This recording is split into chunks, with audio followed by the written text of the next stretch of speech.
Chapter 14. In the Firebreak. He was right, of course. I did not know what I was getting myself into. Years later, I silently thanked him for forcing me to postpone such a decision until I was old enough to think for myself. But at the time, it was unforgivable, and it was typical of his behavior during those days. He had no boat crew to command, no income to manage, no trips to plan, not even a dining table to preside over. He would putter blandly along, then suddenly, unexpectedly, as if to remind himself he was still in charge of something, he would burst out like that. His intentions right, but his manner stubborn and relentless, forcing distances between us. As his youngest child, I had grown up blessed with special attentions.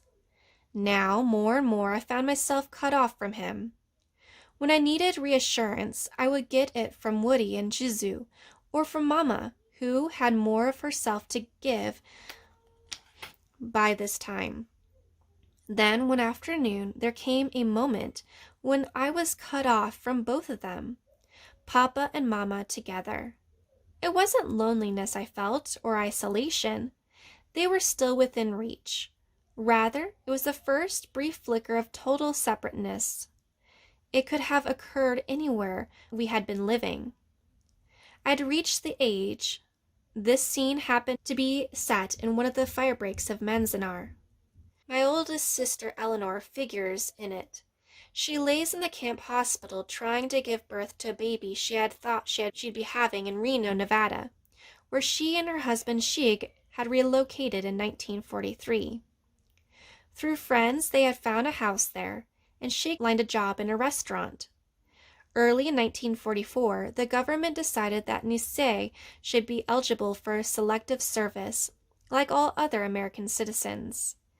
A few months later, Shig was drafted. Eleanor, pregnant, could find neither work nor money enough to pay for having a baby. She couldn't stay in Reno, and she couldn't go with Shig to the Army's training camp in Louisiana, so she voluntarily re-entered camp.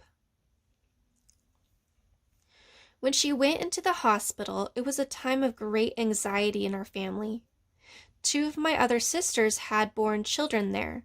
They had both hemorrhaged badly, and blood plasma was in short supply, our need being low on the wartime priority list.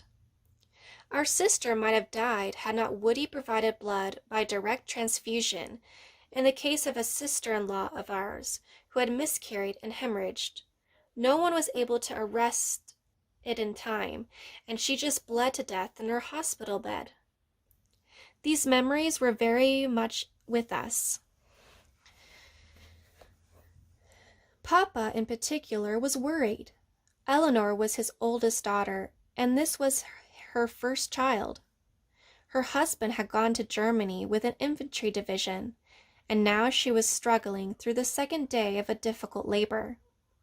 He and Mama were taking turns sitting with her, and what I remembered late the second afternoon is Mama running toward us from the other side of the firebreak. I was walking with Papa, and he started out for the hospital, and here she came, small and running, all bundled up.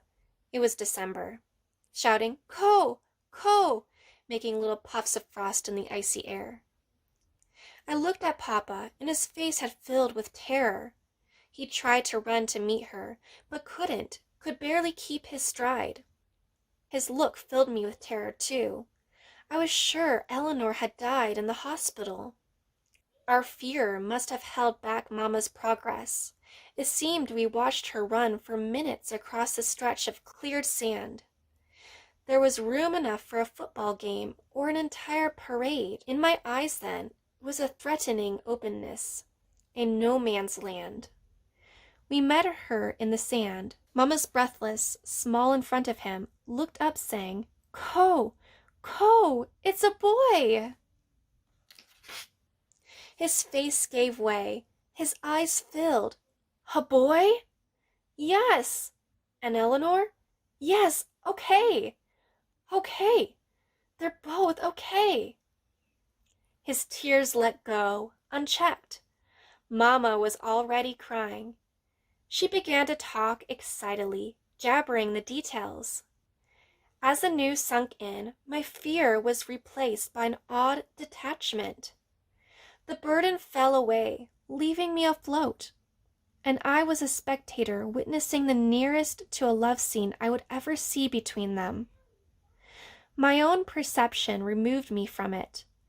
I was more awed than aware, but I knew whatever I was watching was somehow both tender and profound, with an intimacy that made me invisible to them.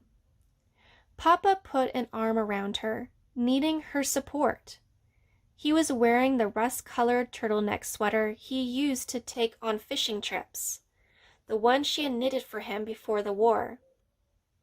Now, as she talked, the fingers of one hand played over its yarn, as if inspecting her own workmanship, while the late sun turned this rusty sweater dark shades of orange. They stood there in the great expanse of the fire-break, far out from the rows of barracks, weeping with relief and happiness, talking quietly, just the two of them.